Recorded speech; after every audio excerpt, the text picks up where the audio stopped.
Hi everyone, welcome back to my channel. This is WanQ.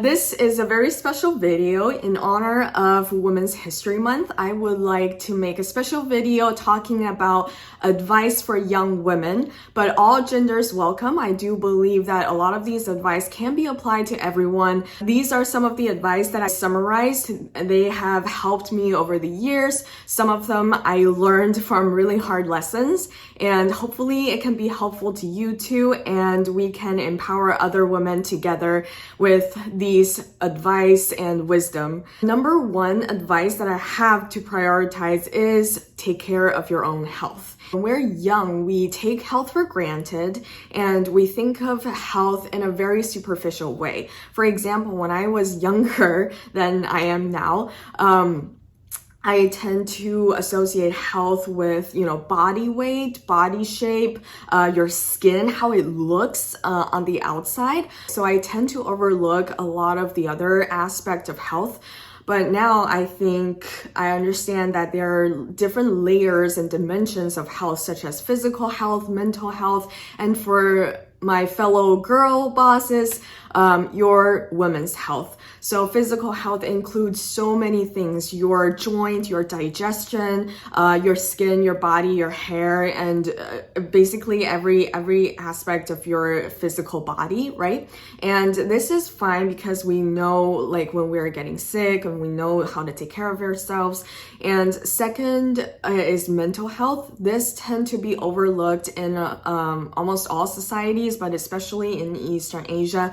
We do not think of stress, depression, and anxiety as a form of sickness. Sometimes we tend to overlook. We think, oh, I'll just sleep through it. I'll just eat more food that will make me happy. I think now it's getting better, but still, mental health is something that I'm very passionate about. I did experience a lot of stress and anxiety and depression when I was in high school, and now I tend to use a lot of healthy methods for me to take care of this, such as meditation, yoga, and I had made a lot of videos about it too, so make sure to check it out. For women, women's health is something that we also need to take care of. It has also so many layers to it: our reproductive system, our menstrual cycles, our hormones, and there are just so much knowledge that have not been accessible for us, at least when we're young and we didn't know it. Later down the road, we discovered, hey, what's going on? Like my period is not normal, things like that. So just making sure that we are prioritizing these aspects of health as well, apart from only the physical appearance. Which brings me to my second advice: do not care too much about your physical appearance. Growing up as a girl, there's a lot of beauty standards that are kind of stuffed in our brains and pressure to us since probably when we were very young. And there are so many influencers on social media right now that are just perfection, if you will. And I tend to worry about it too when I was younger. But then I think one thing that changed me the most was when I first came to the United States, and we all know about this. The Western beauty standard and the Eastern beauty standard are very different. In the Eastern Asia, we tend to think pale skin, thinner lips are considered more beautiful, and in the West, they tend to think, tanner skin and thicker lips are more beautiful. Same with body shapes. We value different types of body shapes and think this one is more superior or beautiful than the other one. And I know about that, but it was when I came here. And let me share you a story. My good friend Lika, she is also in my MBA program. Once she crashed at my place, and at night I was teaching her how to use a Korean sheet mask, and it's just a must for every Asian girl. But I was teaching her; she was doing it for the first time, and then we were talking about sunscreen, and she told me that when I apply sunscreen, I tend to leave this area out, and I was like, why? And she was like, so I can get those little cute freckles. And I was like, are you kidding me? You have no idea how I want to get rid of it. because I have some too. And then, like in China, Korea, Japan, we tend to want pale skin and literally no freckles on our face. And she was like, that is just, it's so different. And that's the moment where I realized that any beauty standard are just BS. Those are just made up concepts that are pressured on us and filled in our brain, which does not even exist. Because if you look at beauty in a more holistic perspective and a more international and global perspective, you realize that beauty is diverse and there is only one form of beauty, that is authenticity and true to yourself. Do not stress over that, all my ladies out there, especially if it becomes detrimental to your mental health and physical health. My third advice comes to two pieces. One is uplift other women, and second is surround yourself with amazing, successful, uplifting women. This is something that is just so important. And I know there is a reason why women tend to compete with each other, because there are fewer opportunities out there for women. And a lot of the times women have to compete with women to get into those spots. Instead of expanding the mindset that, hey, maybe we have to fight together to get more spots. And this is not women's fault at all, but it is a phenomenon that just happened because of it. So right now, the women empowerment movement are moving towards creating more opportunities for women to have a better impact in your company, your school, your society, your country, etc. So as women, please uplift other women. Surround yourself with amazing women. This is something that helped me so much over the years. A lot of you know that I work in the construction and civil engineering industry, and it is a very male dominant, and in the United States it's very white dominant industry. So over the years, I have been heavily involved in Society of Women Engineers and the Goldie Initiative, which is a nonprofit organization that focuses on empowering women in commercial real estate industry.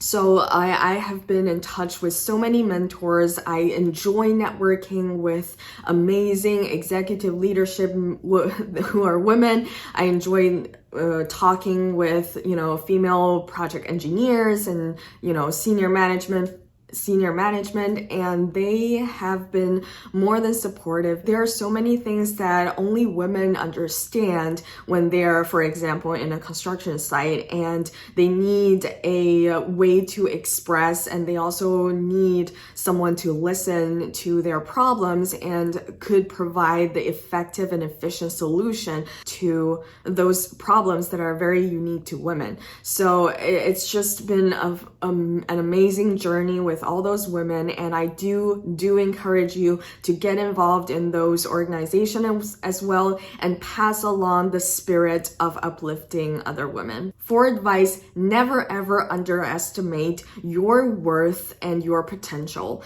As women, we tend to step back. A lot of the times we're not as aggressive at work, and a lot of the times our aggressiveness are perceived in a negative way. Men are more tentative to take on more leadership positions. They're more likely to negotiate their salaries. They're more likely to take on risky opportunities where women are evaluating, the potential loss and everything. Men are more aggressive during professional settings. And also a lot of men have the fake it till you make it mindset, where women tend to feel that, I need to fully prepare and be 100% ready. And with this, a lot of women are losing the opportunity where they could be fully competent to take on that role or that responsibility. So never ever underestimate yourself. Be confident. Remember that you can do it and you have so much potential. My fifth advice is about money. Financial literacy is a very important thing for everybody. When I was in a session with the Goldie Initiative, we were talking about investing, like personal wealth management and investing in, on the side, your personal investment in real estate. And there is a phenomenon that we talked about is that men are more likely to seek out more risky opportunities, investment opportunities. When an opportunity presents itself, men are usually the go-to. Like, men are more likely to find other men to become partnership and everything, and women are more on the budgeting side of things when it comes to financial literacy. So not only learn about budgeting, but also learn about investing and risk management could be a very important thing. Also, statistically, women tend to live longer than men. So let me get my stats here. For more developed countries, the average life expectancy at birth is 79 years for women and 72 years for men. In less developed countries, women can expect to live an average of 66 years compared to 63 years for men.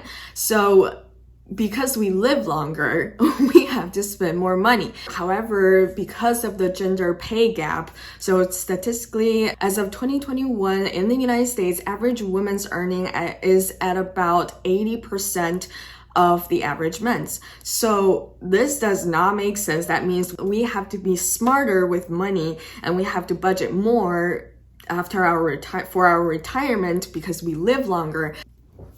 Of course, I understand there are other aspects, after you get married and but in general, we have to be smart with money. Number 6, be aware of your time and energy. Spend them wisely on people that are worth it. So I just talked about how important money is. For me, I think time is more important than money, because when you grow older, you can make more money per hour, right? Because if you're having a regular professional, an office job, even when you're growing a business, you probably will make more money as you get older. But as you get older, you still have 24 hours a day and you still have 365 days a year. So time doesn't grow as you grow, but money grow as you grow. So time in this sense is probably more important than money. This is one way to look at it, I guess. But basically, time is valuable regardless of how you look at it. So spend your time wisely on the people that are worth it. For people that are not lifting you up, for example, or if you're in a very terrible relationship or you are in a toxic work environment, take up the courage to leave. Try to find new ways to spend your time. And I think that comes with another, advice that is attached to it. Spend time and money developing new skills and developing yourself. And nothing is worth more than your own health and well-being and your happiness. So spend more time developing your skills and become a better person, and so that you will be surrounded by more successful people, amazing people, and that just keeps going up. Find a way to budget your time and your energy. For the 7th piece of advice, manage the pressure from the society and your family. I can't say eliminate. I know it can be a lot of pressure sometimes that our family give, and especially if we're women, and for example, marriage and having children, these are something I know that the biological clock is ticking for women, and that's a lot of the times that's probably why that your family or even the society, your friends are pressuring you to get married and have kids, but you don't have to do it if you don't want to. And try to manage that level of pressure and that level of stress and find ways to mitigate it, try to reduce it externally and internally. So for example, find skills to talk with your parents, talk with your family, and let them understand what you're thinking and what you're planning for your future. And for the society, try to, not give an F and find examples of, and this goes back to, uplifting other women and everything. Surround yourself with supportive friends that can help you relieve a lot of those stress that came from the society. Number 8 is take care of yourself before taking care of others. As women, I know that in a lot of societies we are raised to be, helpers or caregivers. From a young age, we know that we need to take care of a family. So we're always tend to give more, and sometimes we compromise, taking care of ourselves. And this can further develop into people pleasers and secretary roles. But we have to understand that, again, nothing is more valuable than our own health and well-being. Before helping out others, make sure that you are in a safe, healthy, and happy state. And then if you have more energy and time and money, then feel free to help other people make an impact in the society. This is all I have for today. I know there are so many other great advice, and I would love to hear your advice for me and for other young women, and let's share it in the comments. I hope that these advice can help more young women and girls to become successful and become more healthy, wealthy, and happy. And I do hope that more and more men can become allies of women, and we can all work together and make this society a better place for all genders. If you enjoyed my video, please hit a like, subscribe, and hit the notification bell so you do not miss my video in the future.